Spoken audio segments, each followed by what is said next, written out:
Welcome everyone to this second webinar in our webinar series, First Nations Focus on Family and Relationship Services. My name's Robin Clough and I'm Manager of Policy and Research here at FRSA. FRSA is really delighted to host this presentation, Improving Access to Justice for First Nations Families in the Family Courts.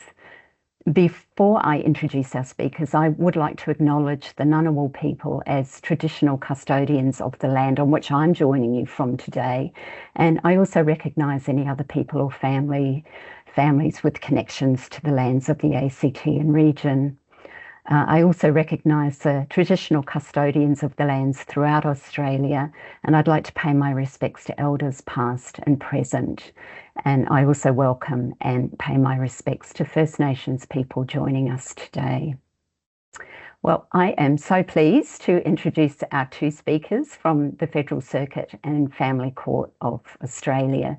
So we have Senior Judicial Registrar Tracy Flintoff, who was appointed to the Federal Circuit and Family Court in 2021 and presides over the Specialist Indigenous List in Lismore, also circuiting to Coffs Harbour.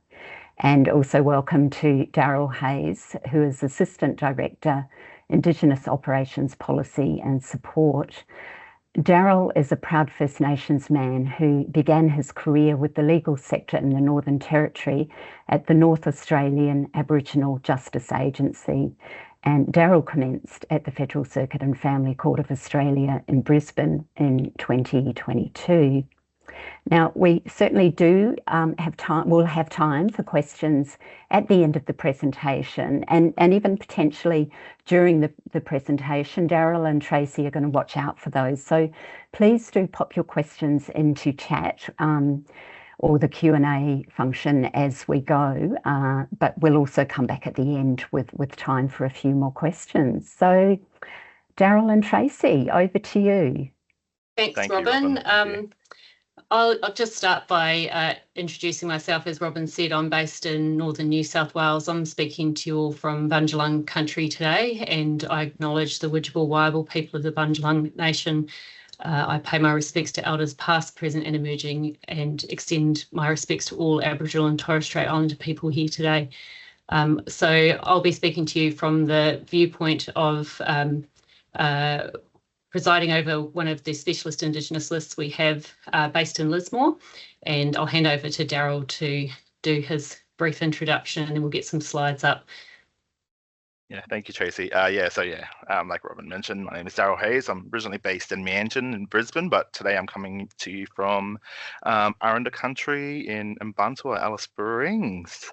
So it's a nice, beautiful day here in Central Australia. So I'm also very happy to be here. So thank you for having us. I'll be talking more about the Indigenous Family Liaison Officer program and a little bit about the work that they do with the courts and First Nations families that come through our courts. But yeah, I guess we'll get started.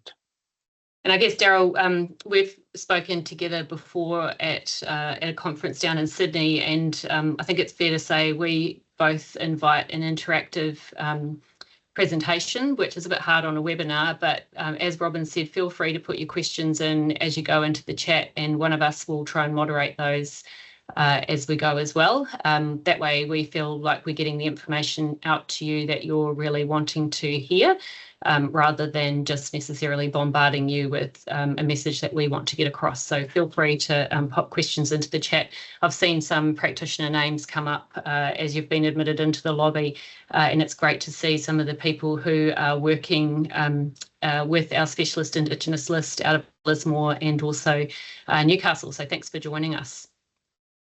So as you can see here, we have 14 Indigenous Family Liaison Officers located in all of these regions on the slide across Australia. The first top locations are registries, where registries are located where Specialist Indigenous Lists operate, and also Indigenous Family Liaison Officers are located. And the bottom two locations, Townsville and Launceston, are locations where Indigenous Family Liaison Officers are located, but they do not operate Specialist Indigenous Lists, so the court refers to them as alternative case management pathway options, where the IFLOs, which is the acronym for Indigenous Family Liaison Officers, are heavily involved where matters involve First Nations parties, but they don't operate out of a Specialist Indigenous list. So that's general operations and where Family Liaison Officers are located. I will touch a bit on the two key pillars of the role. So obviously, court support throughout the case management pathway is probably one of the most critical components of the IFLO role. So supporting families throughout that process, providing information about the court, providing information to the court also about the families, engagement and where they're at throughout their matters, providing those crucial referrals to services, particularly Aboriginal and Torres Strait Islander services that support these families. And also, very important, the community and stakeholder engagement component of the role. IFLOs play a critical role in educating the community and the services that support the community about the family court and the processes families will be going through in terms of their matters. This is also very important to build the capacity in terms of referrals. We find that also a lot of the community services in the community we deal with aren't very educated on the family law jurisdiction. So we play a key role in providing information to the families that are coming through our court about what to expect and how we can support them, most importantly. So that's that one. Here is, you find on the map there, so the little green icons where IFLOs are located across the country. And this is more Tracy. Tracy, can I get you to touch on this a bit? Yeah, sure. Yeah, as Daryl said, the green circles are where the places are located, but we'll often circuit to other locations. So, for example, from Lismore, we circuit to Coffs Harbour, generally about once per month, and we're looking at other sort of circuit locations out of Newcastle as well. Each of these lists runs a little bit differently, which can make it difficult in some ways if you're not a practitioner or service provider who is usually based within that particular area. But that's where your interaction with the IFLO is really important. So services can contact IFLOs, find out a little bit about what happens in that particular registry, and generally speaking, the practitioners who appear are often dealing with matters in that particular list. So say, for example, the list in Lismore, we run as a closed court. That's not done in other locations, and partially that's due to it being a smaller community and protection of privacy, but also ensuring that we have our families actually engaging. It's very difficult to do that if you're all turning up to court on one day and you're then being able to hear what is the inner workings of other families and business that you wouldn't normally be able to learn about. So we're very conscious of protecting families' privacy in that regard in a small registry. We have wraparound services attend court on the day.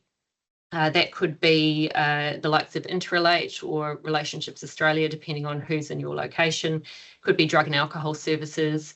Some alternative dispute resolution, external FDR providers can attend. And I'm thinking in particular, we have a pilot program running out of Lismore where the FDR coordinator will attend on the day and be able to give dates out to people for mediation. We can have the wider family attend, and that's usually people bringing along family members as support. Elders can come in, support workers working with litigants who might have special needs, and that's not necessarily a given for every particular matter, but we try and tailor who's in court as being the necessary people for that particular family to understand what's happening and to later on make their own decisions wherever possible. So we are trying wherever we can to acknowledge the need for responsive court procedures for different communities, and that really underpins the nature of each SIL being slightly different, because communities are different across wherever they are based in Australia. Thanks, Daryl. Great. Yeah, so I'll just touch on that also. So like Tracy mentioned, Specialist Indigenous Lists operate differently in each location because they cater to that particular community. So the IFLOs play a key role in figuring out community needs and engaging with community to build the capacity of the SILs to fit that community as appropriately and as culturally appropriate as possible. I will also mention, so IFLOs not only support Aboriginal and Torres Strait Islander parties, but they also support non-Indigenous parties where children identify as Aboriginal or Torres Strait Islander.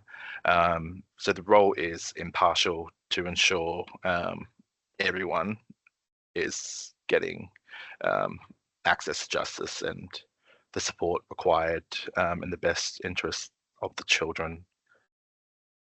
Yeah, and that's really important too, Daryl, because it means for those practitioners out there who are independent children's lawyers, you can also draw on the expertise of the IFLO as well. So don't feel that you can't participate in terms of IFLO involvement. It's really crucial that you do, in fact.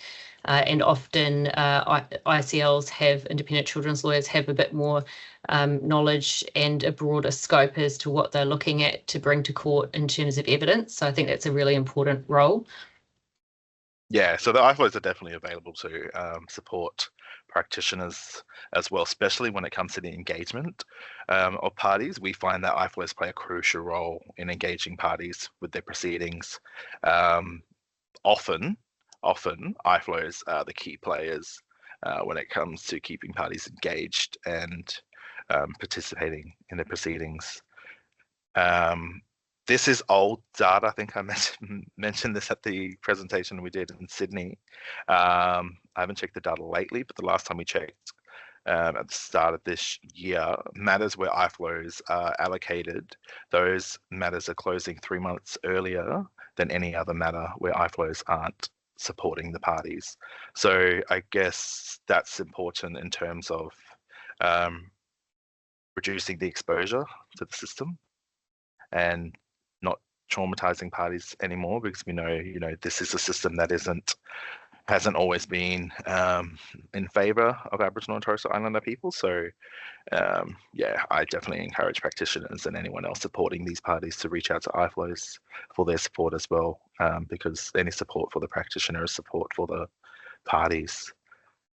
And the next part is, this one is quite a fun.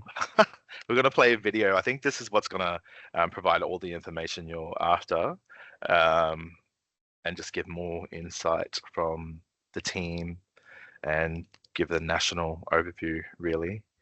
And this is you can find this on the court website as well. Yeah. Somewhere deeply embedded on the court website. Yeah, it's on the Indigenous section of the Family Court part of the website if you want to go and look for it and use it as a resource. But should we play it, Tracy? Yeah, let's do it.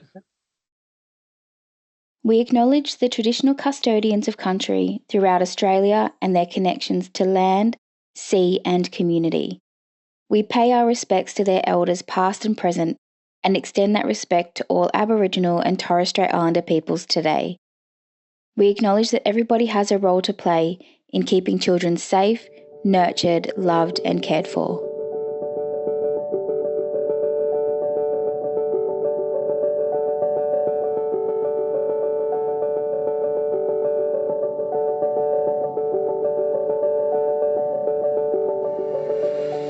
My name's Kirsty and my mob are from Far West Coast, Wirangu, Gugathama, and also Aranda mob from Indaria, Hermannsburg. A lot of people who are coming to court, even when they have lawyers, are still not understanding what's happening. And IFLO talks to family the whole way through. We do have the opportunity, and it has happened, where we get community talk to us before it's even come to court. And I think that's one of the biggest successes of our program, is if that's happening. You know, coming to court isn't easy. It can be daunting for any and everybody who comes through this system. The way we support parties coming through the court process is providing information, general information about the court processes, so they might have questions or concerns about particular court events. The Indigenous Family Liaison Officers will be able to sit in on court matters. This provides support to parties if they don't have legal representatives and they don't feel confident or comfortable. Blackfellas have an understanding of each other that's really unique. When blackfellas see other blackfellas in court, they're more comfortable, and if I can provide that, if any of us can provide that, that's really, really important.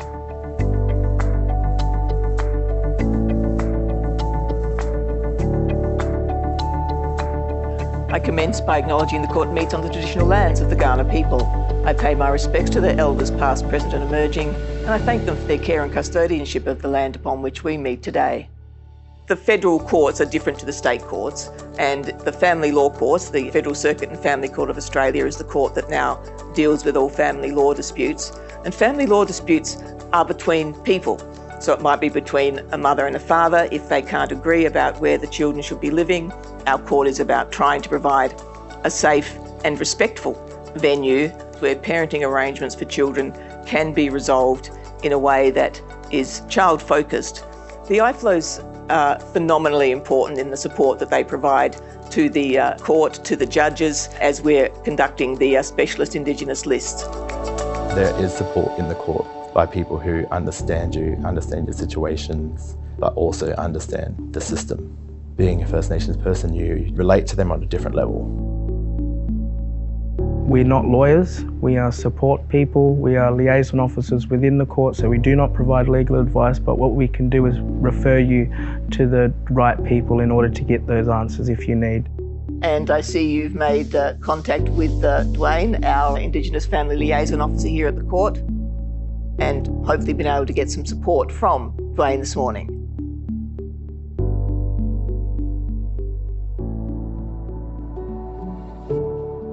There are two essential pillars for the Indigenous Family Liaison Officer role. One is obviously court work, ensuring that you're supporting the Specialist Indigenous List. Second part of that is community engagement. So going out and informing community about the role of the family court and what role we play as Indigenous Family Liaison Officers. Providing referrals, provide the information on filing affidavits. No matter where you're located, we can make contact by phone. If you're appearing by Teams, we'll be provided with the Teams link and be available on that link and sit in court with you throughout that process. And they may also be able to assist you with completing a legal aid application. Sometimes I'll meet with mob who are coming to escort them up to the court, make sure that they're okay. If they need access to social workers or any kind of social supports, I can provide them with a referral. If there are safety issues, we can assist with safety plans to ensure that parties feel safe when coming to court and not feeling at risk. If that arrangement is confusing for the adults involved, it's possibly even more confusing for the children, I guess.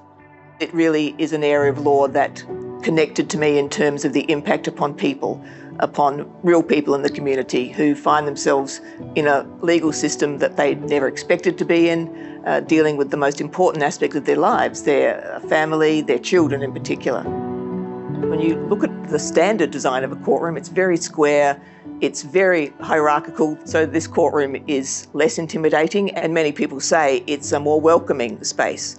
Here in the Adelaide Registry, we're very lucky to have this Indigenous specific courtroom that has been designed in the round. It's not something that's available in other registries, unfortunately. No one wants to be in court fighting over the care arrangements for children, but if you do it respectfully, it will make the process that little bit easier. You need to understand your community and you need to understand how to respond in the right way to your community. So it's more than a job, it's families, it's our children. When you hear from families that they've been able to see their grandchildren or their son or daughter again, that's what we're all here for, and that's one of the best things about that job. Law systems haven't always been in our favour, and it's really unfortunate, but we can change how it goes moving forward. We're always here to help you, and we'll do the best we can. Being face-to-face with Indigenous clients is really fulfilling to me, and the outcomes that they get, especially if it's ones they're happy with, it makes the job worth it. Actively engaging and connecting with Aboriginal and Torres Strait Islander litigants and families that come through the family law system provides a way to create, I guess, a greater access to justice for our mob. So to be able to see mob come through the family law system and actively play a role in shaping the decisions that are made about their children and their families is very inspirational and uplifting. That concludes today's hearing. Thank you all for attending. And Associate. Silence, all stand.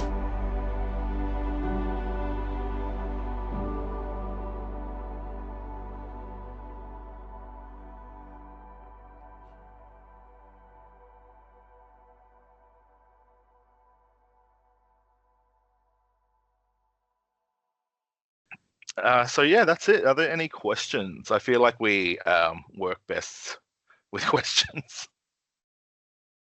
Okay, I'll throw a question out there. Have any of the practitioners involved or service providers had involvement with an IFLO or the Specialist Indigenous Lists before that would like to share some of their experience of working in the system? That is a wonderful question. Is there anyone out there? And I can pick on people if they don't want to volunteer. It's just good to have that opportunity to share with other practitioners and service providers who may not be familiar with how things work. So if anybody does want to share an experience, that would be great. I can see Bradley Cork, Natasha Allen, great. Please go ahead. Thank you, and thank you so much. That was really helpful to watch. I would just like to share, I'm the ICL in a matter that's before the Newcastle SIL, and both mum and dad's legal representative they'd both withdrawn because they'd repartnered, weren't getting the advice that they wanted, withdrew from the proceedings. Mum and dad then totally disengaged, and it got to the stage that I wasn't able to get onto the parties, and the IFLO, Tracy in the Lismore SIL, she actually reached out because the Newcastle IFLO was on leave, and she was able to engage with both mum and dad, so they've now come back on board, and I just thought that was really helpful because without the IFLO's assistance, mum and dad wouldn't have come back on board and engaged. Thanks, Natasha. That's a really, really apt example, isn't it, Daryl? We see that a lot. And I know we have matters where under the standard case management pathway, you would have people who just don't engage at all. And an IFLO is able to make contact, sort out representation, and then you have relevant parties participating. And that's a perfect example of it. Yeah, that is. And I think that's probably because IFLOs have a very, very unique role in the court. We have more leeway to communicate with parties, not just them coming to court and talking to an associate or an SJR or a judge just about the proceedings. We can communicate with them outside of the proceedings and work with them in a way that no one else can. So yeah, no, that's a great example about of how IFLOs definitely help keep parties engaged or get them re-engaged. And I guess that sort of example can also be applied to service providers who might be working with a family in the community, and you may know that a parent's unrepresented or been struggling to get a grant of legal aid or just struggling to understand the process. Your key link person is the IFLO. So even though that party may not be represented, I would encourage you to reach out to the IFLO in your region, and you can find the contact details on the website as well. And if you're not familiar with that IFLO, just any IFLO will put you in touch with the IFLO in the region where that particular family is or the court's been held. And you'll really see a difference in terms of that party that you're working with trying to engage in the court process 9 times out of 10, I would say, anecdotally. Yeah. Tracy and Daryl, I can see that we've got some questions that have come through in chat, and I just wanted to check with you, Tracy. Just then, did you say that there are email contacts as well as phone numbers on the website for IFLOs? Just phone numbers. Okay, yeah. That was just one of the questions. You can contact the associate's email. Right. In those regions, and get the IFLOs contacts through there. But just feel free to call them as well. Great. And thanks, Robin. you. Sorry, I can't see questions coming up in the chat. Yeah, I so can't feel free see to the send those in. That's all right. Them. I'll raise them for you. So thank you. We've got a question from Morgan, which is, would the same IFLOs support both parties in the proceedings? Yes. Yep. Yeah. So okay. The IFLO is impartial and supports all parties. Yep. Indigenous and non-Indigenous. Okay. And there's a layer of confidentiality around that, of course. So if Daryl, say, is working with a family and he's working with mum, who might engage with him first, she's going to be telling him things that he obviously cannot then say to dad or another party. And that's always explained, I think, too, isn't it, Daryl, when you're working with families, that there's that confidentiality. And again, there's confidentiality between the IFLO and the judicial officer as well. Yeah. Naturally, we get the questions about why we're supporting the other party. And the one thing we go to is, well, we work in the best interest of the children. We're supporting you to support your children. And that sort of stops the questions. That and it's a support role as well, rather than say the obligations that come with a legal practitioner solicitor-client relationship. So when you're supporting, as Daryl said, you're supporting the children, it makes it a lot easier for people to grasp, well, okay, we're here as a whole family support, which I think is a really nice concept, rather than an adversarial, you've got someone on your team and someone on your team. Yeah, absolutely. Yeah. Yeah, and we're not an advocacy role also. So we focus on it being a support role, and people know that we're here to support you. We're not advocating for anyone. We're just supporting the family as a whole. Yeah, wonderful. Now we've got another question in chat, and then we'll go to the raised hands. So a question from Paula is, have the new June updates to the FLA assisted the IFLO? Paula, did you want to, I don't know, Daryl and Tracy, she might be talking about section 60cc3, the larger one of the section 60cc factors that deals with culture. Do you want to address that, Daryl, in terms of changes? I'm pretty sure that's what she's talking about. From an IFLO perspective, like we mentioned, it's different in each region. It's definitely being encouraged in Brisbane with Judge Goodchild. We had a session with her, and she really wanted to educate the IFLOs on the changes to the Act. And the IFLOs don't hesitate to, because we have the opportunities to address the court. But there's definitely more training needed, because it's not a legal role also. So we don't necessarily focus on the Act. But some, like Judge Goodchild, she's definitely supporting it, and wants IFLOs to definitely get across it. So yeah, different everywhere. Yeah. I think where it can be embedded more into practice really comes from at the pointy end with solicitors including the evidence in their client's affidavit, where I find that the IFLO is particularly helpful is being able to explain to a party why we need to hear evidence of culture, because if you're making a decision that is factors in that section 60cc subsection 3, the cultural considerations, we need evidence of it, and the evidence is only going to come from the party in the first instance.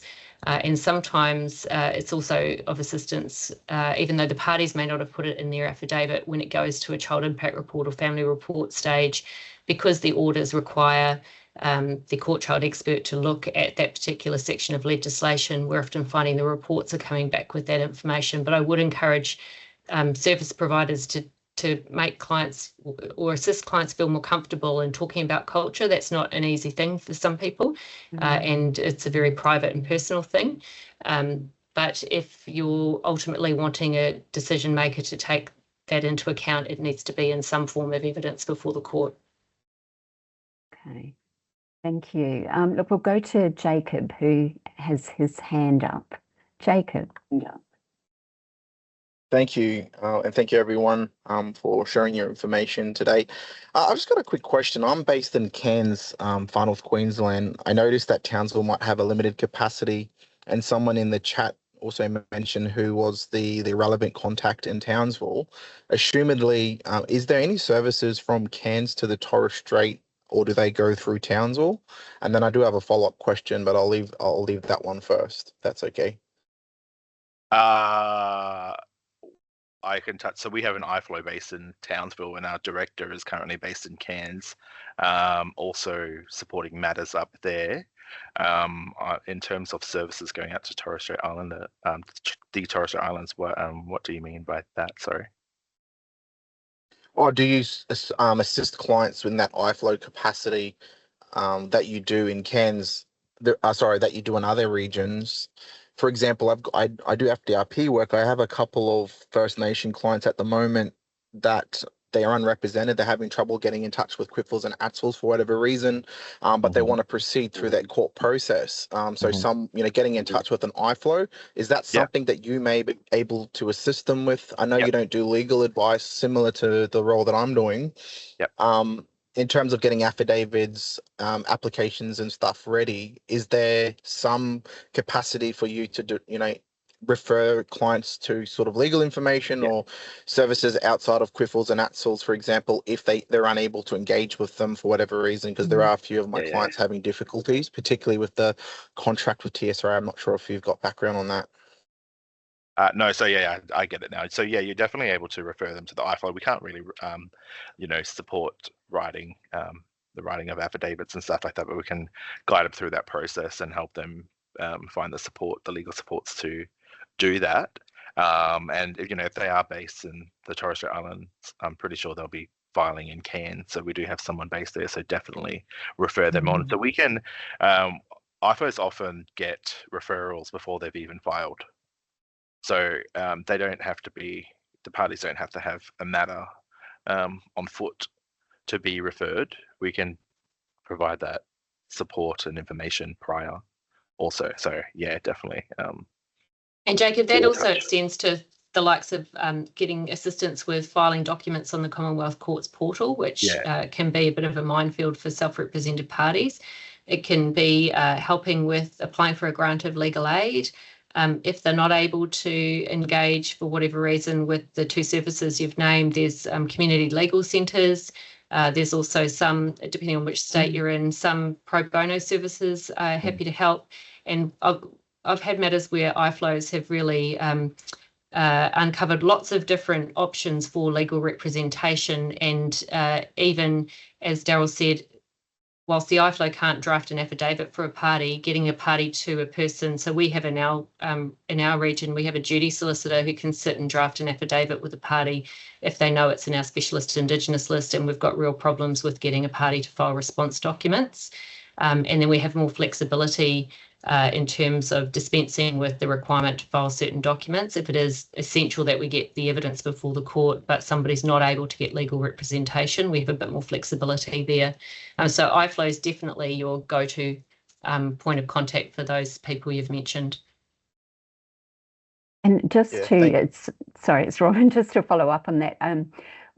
As Jacob pointed out, there is a question in chat, which is, are you able to provide the name of the IFLO in Townsville, please? Now, I don't know if you can do that, but I just thought I'd raise it while we've been on this subject.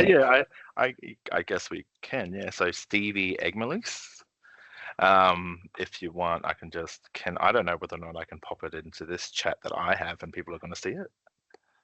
Give it a shot, or we can.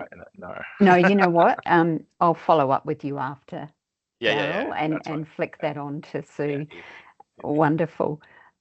Sorry, Daryl, I think I interrupted you. You were about to make another comment. No. Probably. Oh, okay. Look, I did just want to share a comment that has come through on chat, Tracy, in response to your much earlier question. And the comment from Emrit is that the IFLO in Lismore also helped me contact a party in a matter. Without that contact, the matter would not have proceeded in the positive way it did. So again, another, great. Another one of our local practitioners. Thank you for sharing those stories. It really helps people, and completely endorse that statement. It's just happens time and time again. Great. And another comment here. IFLO from Bradley. IFLOs are also really helpful for the non-Indigenous residential parent who wants to support their Aboriginal child. And I think that's something that Daryl spoke to a bit earlier. And Paula was just thanking you for the response to her question earlier, which was very helpful. So thank you for that. So the statement that or comment that Bradley had is a really important one, I think, because most people, I think, as a generalisation, coming to the list want to support children's culture. And so that the IFLO being a conduit to that information for people in the community, it can sometimes be grandparents caring for kids as well. And they, generally speaking, do have good intentions. So being able to access some of the local playgroups, community led organisations, for example, is a really good way of sharing information for those parties, but also for ICLs who might be wanting to help people out with engagement for the children as well. Great, thank you, Tracy. I just, if I can, I just wanted to ask a quick question. I thought the video was wonderful, and I was just reflecting on the IFLOs that were interviewed and thinking, wow, they seem so skilled and connected in so many ways. And I was wondering, what are the skills and qualifications that you're looking for when you're recruiting people into those roles? A lot of us have transferable skills. We don't necessarily look for people with legal backgrounds. That's obviously beneficial, but you know, a lot of us work in support roles just naturally. So people come from the health sector, the education sector, the legal sector. So it's just, I think it's, we look for people who can, how do I say this, manage both worlds at the same time. You got to have people who can adapt, you know, to talking to a judge and then talking to a party that has no idea about law, and just being able to adapt and think on your feet really quickly. And obviously people who have worked with Indigenous people in support roles wherever, really. That's pretty much it. It's not easy to recruit, though. It's not easy to recruit in this space, unfortunately.